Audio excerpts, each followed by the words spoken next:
Bonjour à tous et bienvenue pour cette capsule d'astrologie pour la nouvelle lune du mois d'octobre 2019 qui aura lieu le 27 octobre 2019.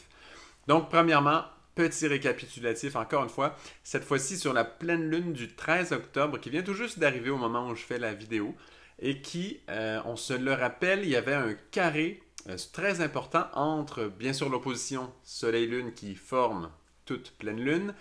Et donc, entre ces deux planètes, Soleil et Lune, les deux faisaient un carré avec Pluton en Capricorne. Lune était en Bélier, Soleil était en Balance. Et donc, voilà, ça faisait un double carré. C'était très important. Pourquoi? On se le rappelle parce que les aspects de l'année 2020 qui seront très forts, qui se préparent en ce moment. En fait, c'était comme la cloche qui sonnait la préparation pour ces fameux aspects en Capricorne qui seront autour justement du degré 20e degré dans ces eaux-là. Hein, ça va tourner autour du 20e degré du Capricorne où se trouvait Pluton au moment de cette fameuse pleine lune. Et donc, un moment très spécial où vraiment, c'était vraiment la cloche qui sonne là, la pleine lune marque le point qu'à partir de maintenant, on commence vraiment à se préparer pour cette nouvelle année qui s'en vient, fameuse année 2020, où il y aura tant de mouvements dans le signe du Capricorne. Et donc, personnellement, moi, mon vécu sur ça, très, très fort. J'ai vraiment senti qu'il y a justement des charges du passé. On avait mentionné aussi le travail du nœud sud dans le Capricorne, on l'a dit à maintes reprises. Et donc, pour cette année 2020, moi, en tout cas, dans ma vie, très clair qu'il y a vraiment des charges du passé qui se terminent. Il y a des incertitudes, certaines choses, certains thèmes de ma vie qui étaient relativement flous. Vous savez, quand un sujet est stressant dans une vie, pourquoi? Parce que il a de l'importance, mais il n'est pas clair, il n'est pas clarifié. On ne comprend pas encore clairement où est-ce qu'il s'en va, ce sujet. On a envie de le prendre à cœur, tu vois, de l'accompagner vraiment avec force. Cependant, ce n'est pas encore clair où est-ce qu'il s'en va, ce sujet. Est-ce que, comment le voir, comment travailler avec, quelle position avoir envers lui. Et donc, pour moi, ça a vraiment été un moment autour de cette pleine lune où il y a beaucoup de ces sujets-là qui se sont placés, qui se sont classés, des stress qui tombent, des choses qui se terminent, des choses qui n'étaient pas claires, qui se clarifient. C'est pas tellement que extérieurement ils sont placés, dans le sens que c'est pas tellement que extérieurement ils vont être définis, ça y est, je sais exactement quoi faire. C'est plus que intérieurement, le petit flou de comment je me positionne sur ce sujet, ce flou-là s'est éclairci. La brume s'est levée. D'ailleurs, le carré Jupiter-Neptune se terminait, on l'avait dit. Hein? Donc, c'était la fin du carré Jupiter-Neptune et la cloche d'alarme pour sonner un peu la préparation de l'année 2020 qui vient. Et donc, effectivement, pour moi, il y a tout ce brouillard qui s'est levé et la direction semble beaucoup plus claire et on sait que dans l'année 2020, avec tous les aspects en Capricorne, on en aura des décisions à prendre. Notre vie va prendre une ligne beaucoup plus définie, beaucoup plus claire. Et donc déjà là, pour moi, en tout cas, je l'ai senti beaucoup dans ma vie. Des grands sujets là, qui se sont placés, mais intérieurement, pas extérieurement encore. Ça, pour moi, c'est pas encore le cas. Peut-être pour certains, ça l'est. Pour moi, c'était surtout intérieurement des grands flous, des grands brouillards qui se terminaient, des gros morceaux là, de sujets importants dans ma vie. Puis là, je pourrais en nommer plusieurs. Vraiment, il y en a eu plusieurs. Des collaborations avec certaines personnes, des, euh, des, des, des, des collaborations aussi avec des associations, des collaborations avec des sujets. Alors vraiment, c'est difficile de ne pas rentrer dans les détails là, pour vous donner tout ça. En même temps, je ne vais pas exposer tant ma vie privée que ça, mais vraiment des grandes collaborations où il y avait un flou parce qu'il y a un lien sentimental, il y a un lien émotionnel, il y a un lien même, je dirais, mental, dans le sens que c'est des idées qui nous plaisent, des choses que l'on aime. Ben, il y a un flou qui s'est clarifié à ce niveau-là et je sens un chemin libre où je peux justement décider comment je m'implique, quelle contribution je fais, mais beaucoup plus clairement, beaucoup moins teinté d'un genre de brouillard un peu émotionnel. On sait que le brouillard, hein, c'est de l'eau qui rentre dans l'air. Donc l'eau représente bien sûr les émotions, l'air représente la pensée. Et c'est comme si un brouillard, c'est un peu ça en fait. C'est une force émotionnelle reliée à certains sujets, certains axes de nos vies qui a pris une place dans l'air, et c'est ça le carré aussi, c'est un des aspects du carré Jupiter-Neptune. Il y en a beaucoup de façons d'en parler, et c'en est une où justement il y a un genre de brouillard qui est dans l'air et qui fait que oui, c'est très vivant, c'est très facile de capter des images quand il y a un brouillard, de voir toutes sortes de choses, même des illusions et tout. Cependant, quand il se dissipe, ce brouillard, c'est beaucoup plus clair et on sent un chemin direct, un accès direct avec la prise de décision sur ces sujets-là sans être comme ça dans un flou qui est certes important parce qu'il va nous nourrir au niveau émotionnel, au niveau même mental, même de notre intuition. Donc, il y a un bon côté à ça, évidemment, et il fallait rentrer dedans, hein, percer les mystères un peu de Neptune en poisson, etc. C'est magnifique.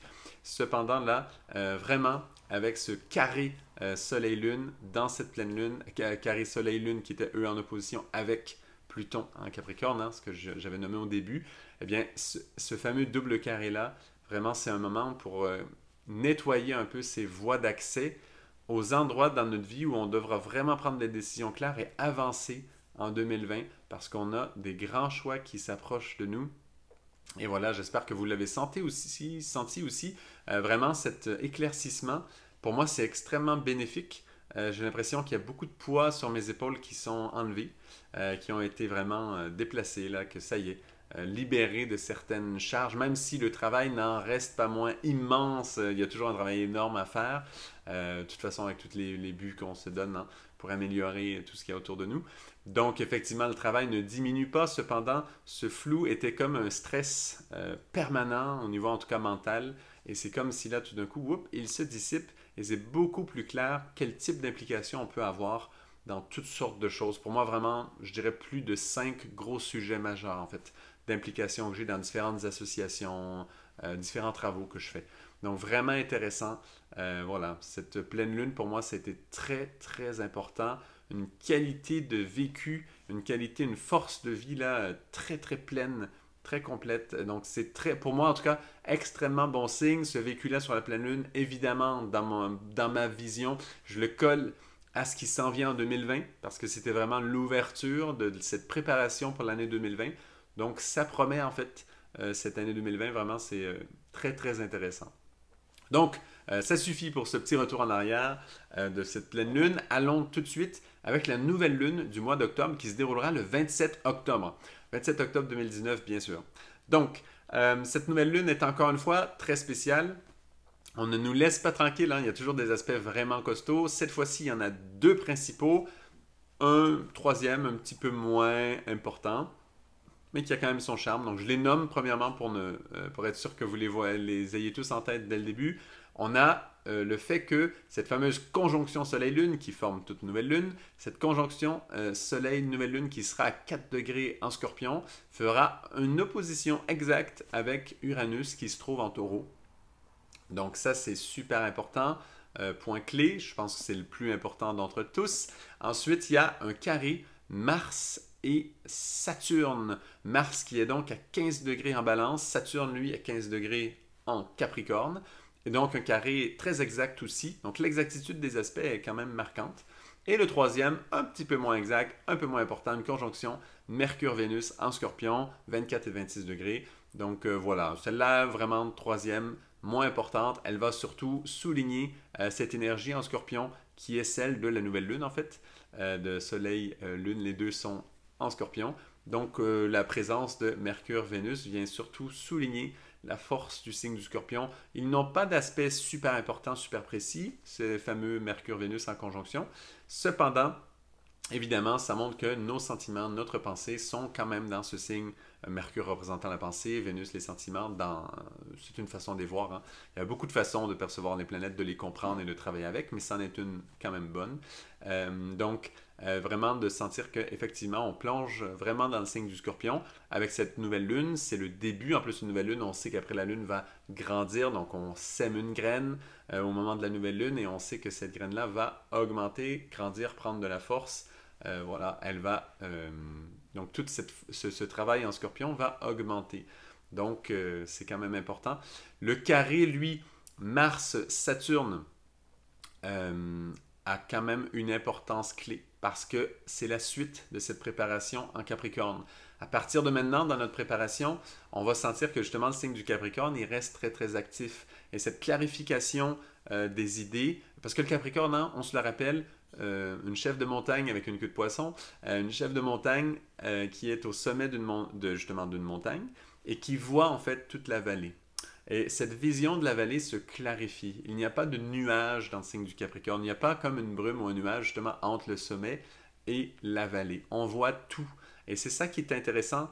C'est ça, moi, que je vis de plus en plus là avec le Capricorne qui s'active, s'active, s'active et ça n'arrêtera pas. Hein. Année 2020 entière où il y aura le Capricorne très actif. Donc, ça commence maintenant. C'est vraiment la préparation. On entre dans ce moment où on clarifie tout sujet autour de nous. Il y aura beaucoup de clarification. Si vous sentez que vous êtes dans un vague, un flou artistique depuis quelques années, sachez que là, en tout cas, l'année 2020 est là pour clarifier beaucoup de choses. Une fois qu'on enlève des couches de brouillard, évidemment, voir la réalité, voir là où on en est exactement, ça peut être un petit peu choquant. Hein? Donc ça va sûrement arriver pour plusieurs d'entre nous, probablement tous. On va être choqués, c'est certain, hein, parce que la réalité, le brouillard n'est pas là pour rien. Le brouillard est là pour dissimuler certaines choses, pour nous nourrir. Il a un rôle qui n'est pas nécessairement négatif. Alors que là, vraiment, cette vision complète de notre être, on sait que Pluton va être impliqué, Saturne, Mars, Jupiter, donc beaucoup de planètes masculines fortes, vont être très, très, très actives en Capricorne, vont travailler beaucoup, beaucoup, beaucoup.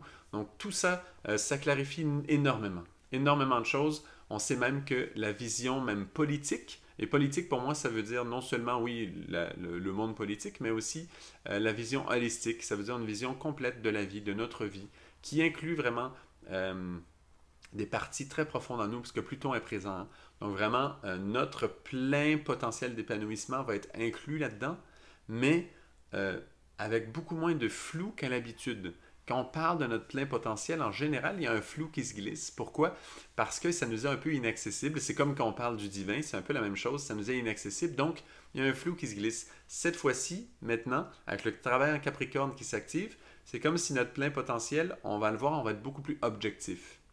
Et ça, c'est un gros changement pour l'année 2020 qui approche et on est en train de la préparer. On va être beaucoup plus objectif qu'à l'habitude.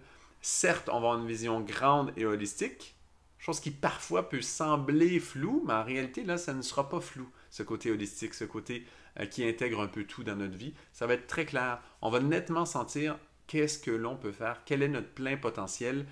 C'est vraiment le moment de voir ça, de laisser cette chose s'éclaircir, de laisser ce sujet-là vraiment s'ouvrir, se montrer à nous. C'est ce qui se passe en ce moment. Vraiment, allez-y. Ne vous gênez pas de regarder les choses en face dans votre vie, de regarder quel est réellement votre potentiel et non d'essayer de se tenir des théories qu'on peut tenir, des rêves que l'on a depuis longtemps. Là, on est vraiment dans le rêve un peu là. C'est important de l'avoir tenu très longtemps, mais maintenant, il vient nous montrer qu'est-ce que dans la réalité on va être capable de faire dans cette incarnation-ci maintenant, avec les potentiels qu'on a autour de nous. Donc, le carré, pour revenir, carré Mars avec Saturne, c'est certain que Mars étant lui en balance, il est bien sûr dans cette énergie d'échange, etc. Saturne faisant un carré, c'est comme s'il y a certains échanges qui vont peut-être même être arrêtés. Saturne hein, aime bien arrêter, aime bien freiner. C'est la sagesse aussi, il ne fait pas que ça. Mais très souvent avec Saturne, il va le freiner. En carré, évidemment, il y a une tension qui se crée. Donc, Mars qui est en balance, qui lui a ce moteur pour faire des échanges, ce moteur pour explorer le niveau des échanges, eh bien, Saturne va arrêter certaines choses. Peut-être qu'il y a des vieilles relations qui vont se terminer, peut-être qu'il y a des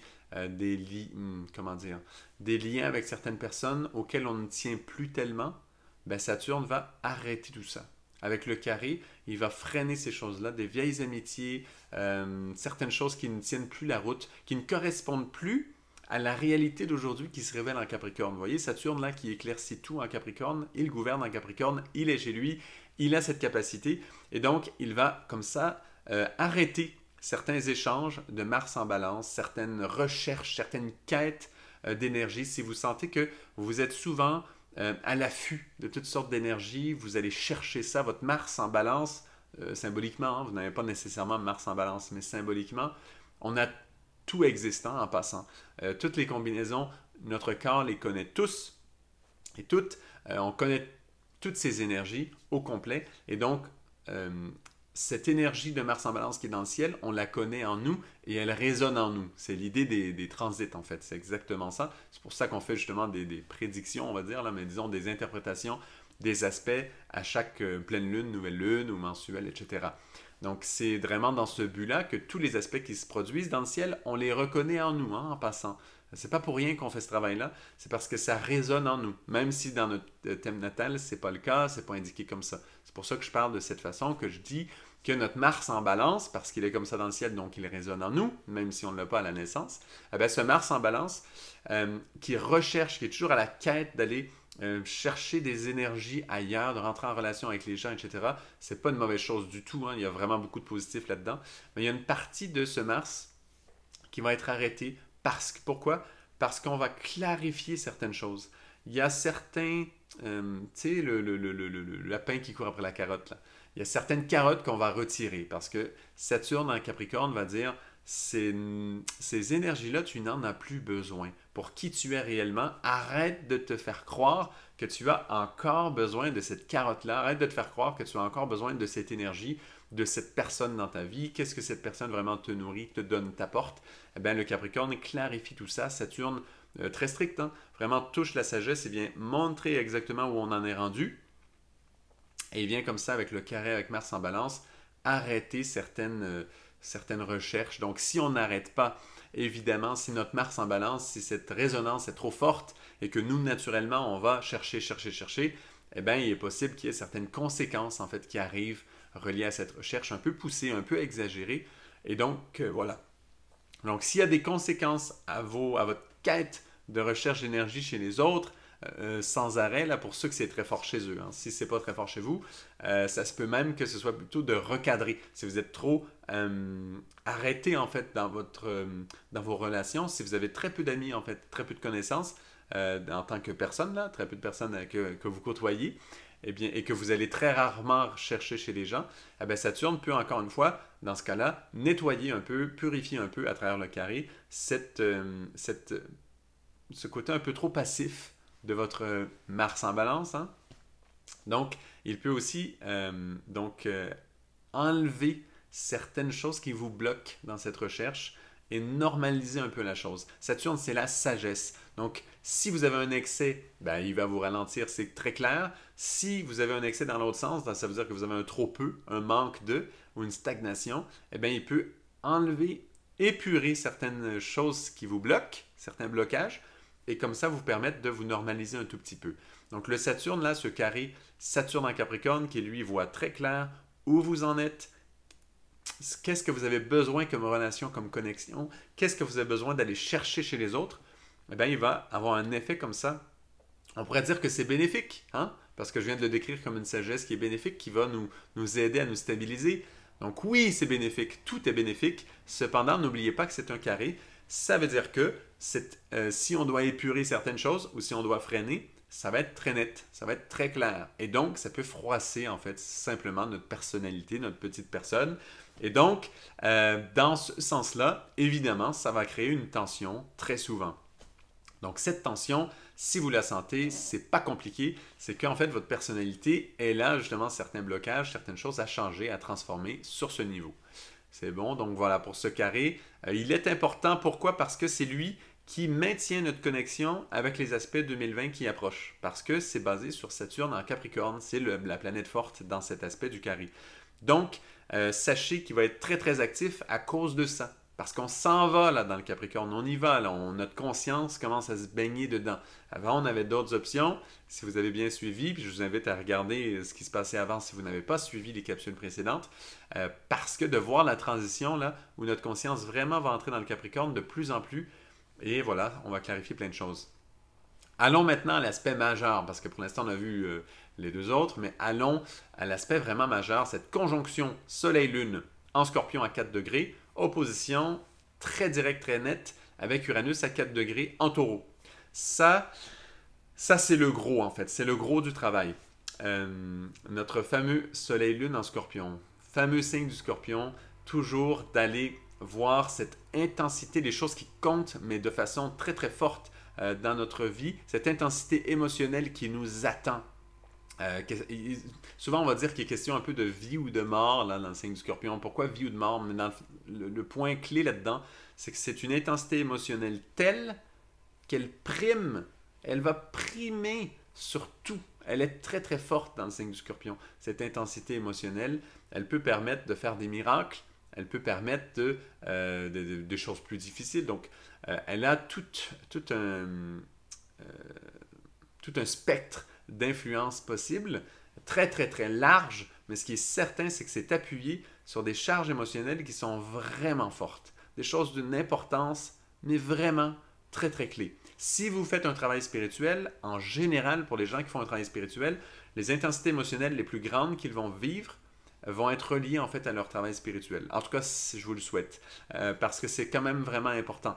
Ça, pour moi, c'est certain que c'est le cas. Hein. Les grandes charges émotionnelles que je vais vivre dans ma vie, c'est sûr qu'il y a des drames de temps en temps, il y a un certain niveau émotionnel, mais les gros moments émotionnels quand même, c'est quand on arrive à justement faire ce travail, se relier à certaines énergies spirituelles, hein, vraiment nettes, très claires, très belles. Et là, quand on fait ce travail, il y a une intensité émotionnelle qui est énorme. Et c'est pour moi, c'est beaucoup ça, l'exploration du signe du Scorpion. Évidemment, on va en profondeur, mais le spirituel est toujours relié aux profondeurs. Hein. Il y a toujours un lien qui relie les choses très élevées aux choses très profondes. Et donc, justement, c'est de les mettre en connexion, ces deux choses-là, et de ne pas juste aller explorer ces grottes, cette intensité émotionnelle dramatique, là, et être pris dedans.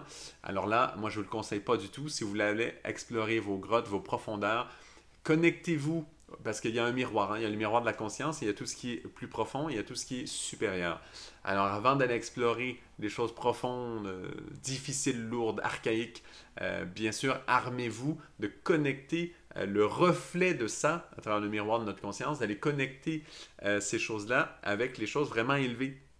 Les choses en haut, la supérieure, de la supraconscience, on va dire, ou de la superconscience, mais disons spirituelle, des énergies bénéfiques. Assurez-vous qu'il y a un lien entre ces deux choses-là pour que quand vous allez explorer dans les caves, les profondeurs chez vous, là, chez chacun de, en nous, en fait, en nous-mêmes, eh bien, il faut s'assurer qu'on soit connecté avec cette énergie spirituelle d'en haut, parce que c'est elle qui nous permet d'avoir une torche avec nous, d'avoir une lumière, de porter avec nous la lumière nécessaire pour faire cette exploration dans les profondeurs. Sinon, danger, c'est pas pour rien que les enfants ont peur des monstres.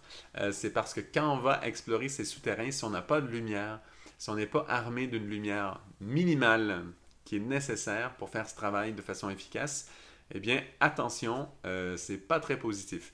Donc, en fait, on court certains dangers. Donc, du coup, voilà, cette conjonction Soleil-Lune, elle parle de cette nouvelle lune en Scorpion, en fait, nous parle euh, de cette exploration-là, hein, des profondeurs, mais aussi, c'est pour ça que je parle que le plus important, c'est l'intensité spirituelle, parce que oui, c'est les profondeurs, mais ça connecte en même temps avec les choses très élevées. On sait que le Scorpion, dans l'absolu, avant la chute de l'homme, etc., bon, là, c'est des grands sujets qu'on n'a pas le temps maintenant d'explorer, mais on sait que le Scorpion représente aussi l'aigle, qui est justement ce lien avec la supraconscience, avec le niveau supérieur. Donc, et qui a un lien entre ce niveau supérieur et justement les profondeurs là, du monde du Scorpion. Donc, si on reconnaît l'intensité émotionnelle là-dedans, comme le critère, on voit que c'est autant Scorpion en haut qu'en bas, et que si on va en bas, il faut être d'abord connecté en haut. Hein? C'est super important ça. Hein? Et si on n'y est pas connecté en haut, eh ben, il faut se donner le temps. Se donner le temps d'aller le chercher. Et là, cette opposition à Uranus en taureau, eh ben, elle est là pour ça.